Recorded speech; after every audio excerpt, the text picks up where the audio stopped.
Kembali di Anju Sore, pemirsa, ibu hamil 9 bulan di Kabupaten Pindrang, Sulawesi Selatan harus ditandu sejauh 7 km untuk melahirkan di rumah sakit. Namun naas bayi meninggal dan sehari setelahnya ibunya juga turut meninggal setelah sebelumnya menjalani perawatan.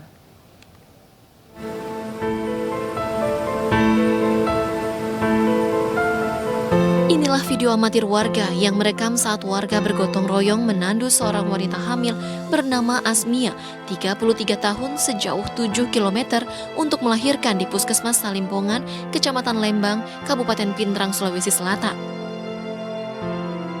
Sulitnya akses menuju dusun yang tidak dapat dilalui kendaraan roda 4 ini membuat warga harus melewati jalan menurun dan mendaki untuk mencapai rumah sakit dengan cara ditandu.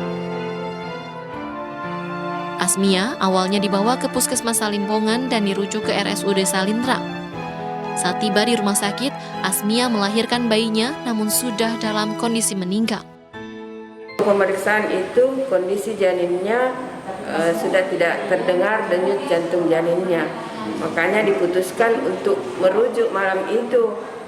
Tapi karena hujan deras dan angin kencang, akhirnya besok pagi baru dirujuk. Tidak bisa kendaraan sampai ke sana. Jadi harus ditandu ya? Iya, ditandu. Bayinya kan sudah meninggal memang di dalam perut. Kemudian sampai di rumah sakit, Sito operasi. Segera operasi. Sementara ini kami menunggu konfirmasi lebih lanjut terkait kronologi kematiannya di rumah sakit. Jadi ibunya juga meninggal? Ya. Setelah sempat menjalani perawatan pasca melahirkan, kondisi Asmia terus menurun hingga meninggal keesokan harinya. Dari Pindrang, Sulawesi Selatan, Erwin Eka Pratama, iNews melaporkan. Bagaimana sebenarnya kondisi infrastruktur di desa tersebut? Untuk membahasnya sudah terhubung bersama kami melalui sambungan telepon Kepala Desa Karyango Pindrang, Sulawesi Selatan, Muhammad Jafar. Selamat sore, Pak Jafar. Iya, selamat sore. Baik, Pak Jafar, sebelumnya kami ingin tahu sebenarnya kondisi infrastruktur di Desa Karyango menuju ke wilayah perkotaan ini seperti apa hingga kemudian seorang ibu hamil harus ditandu sejauh 7 km dan pada akhirnya kami turut berduka juga tentunya harus kehilangan nyawanya dan bayinya. Kalau di Desa Karyango itu termasuk akses jalanan yang tidak memungkinkan untuk dilewati roda 4 karena banyak hal yang terkendala di situ, terutama jembatan yang tidak bisa dilalui roda 4. Hanya itulah akses perjalanan masuk di Karyango itu memang sangat sulit. Itulah ya terkendalanya sehingga ada pasien-pasien yang tidak bidan desa tidak mampu melahirkan di desanya, maka kami tetap berupaya untuk menyelamatkan nyawa pasien sampai dibawa ke rumah sakit Salimpongan. Nah, itulah terkendalanya di Desa Karyango. Oke. Baik, Pak Jafar, lalu jika warga desa membutuhkan akses ke pelayanan kesehatan selama ini bagaimana Pak caranya? Apakah harus ditandu atau ada jalan lain Pak?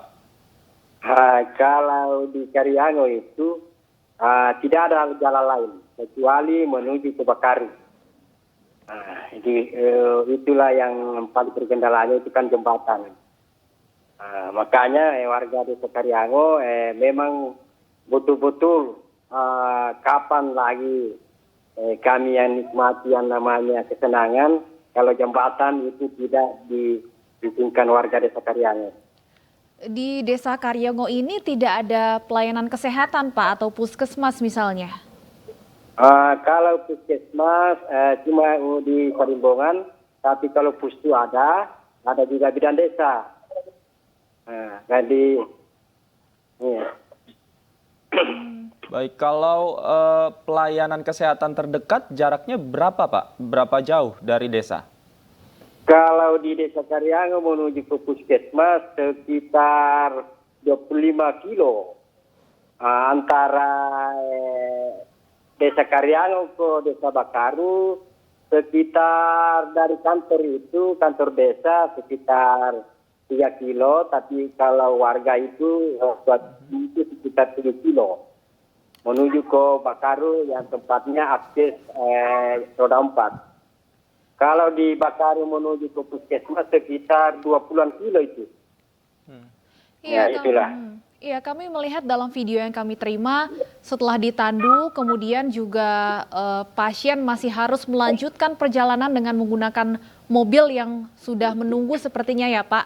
Apakah memang selalu seperti ini Pak ketika ada warga Desa Karyango yang membutuhkan layanan kesehatan? Oh ya, memang betul.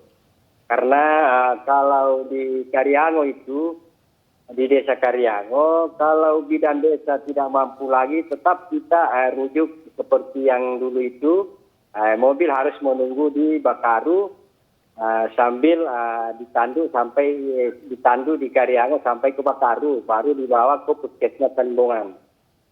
Nah itu. Baik, Pak Jafar, sebelum kejadian ini apakah pernah terjadi juga Pak nyawa warga melayang atau tidak tertolong akibat aksesnya yang sulit Pak? Oh biasanya memang terjadi. Ini cuma bukan ini saja, nah, begitu. Berapa kali lain pasien melahirkan apa orang sakit begitu juga, selalu begitu. Kalau sakit yang kita bisa tidak tangani ya langsung saja dibawa ke puskesmas. Sudah sering terjadi ya Pak ya, artinya sudah pernah mencoba mengkomunikasikan ke pihak kabupaten atau provinsi meminta untuk dibangun akses jalan Pak yang lebih baik?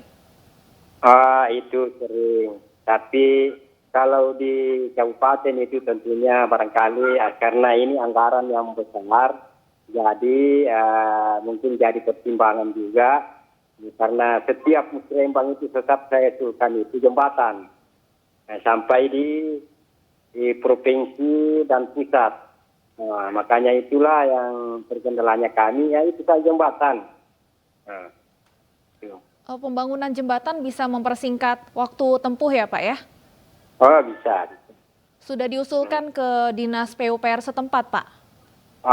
Kebetulan juga saya selaku pemerintah desa sudah mengusulkan, bahkan saya sampai di Jakarta membawa aspirasi di jembatan, kemudian saya di DPD sampai ke DPR pusat.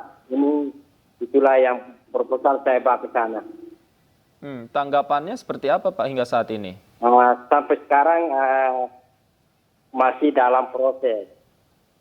Sudah berapa lama sejak diajukan Pak? Ini baru-baru mungkin ada 2 bulan saya dari Jakarta membawa itu sama dari PU dan Pemda untuk membawa itu bagaimana caranya bisa masyarakat Karyango bisa dibikinkan jembatan. Kemudian untuk akses mobil Pak terdekat jaraknya berapa jauh dari desa Pak? Kalau dari saya itu, kalau dari kantor desa itu sekitar 3 kilo ke Bakaru, tapi kalau 2 dusun ini hampir 7 kilo sampai di akses roda 4 itu. Baik, selain pembangunan infrastruktur, alternatif lain Pak Jafar, apakah ada permintaan untuk pembangunan layanan kesehatan yang lebih memadai Pak di desa? Itu kan sering diusulkan seperti itu, hanya tergantung dari dinas kesehatan, apakah layaknya sebenarnya di puskesmas di Karyango atau tergantung dinas kesehatan. Oke, Pak Jafar, ini kan tadi Anda sebutkan sudah sering kali terjadi. Banyak juga nyawa warga yang tidak tertolong akibat sulitnya akses yang bisa dilalui kendaraan. Harapannya ke depan seperti apa, Pak? Karena tadi juga Anda katakan usulan jembatan sudah diusulkan namun belum ada realisasinya, Pak. Ya, jadi saya selaku pemerintah desa, harapan saya tolong kasihan dibikinkan ke warga kami untuk jembatan supaya kami juga di warga desa Karyango bisa juga senang-senang. Kemudian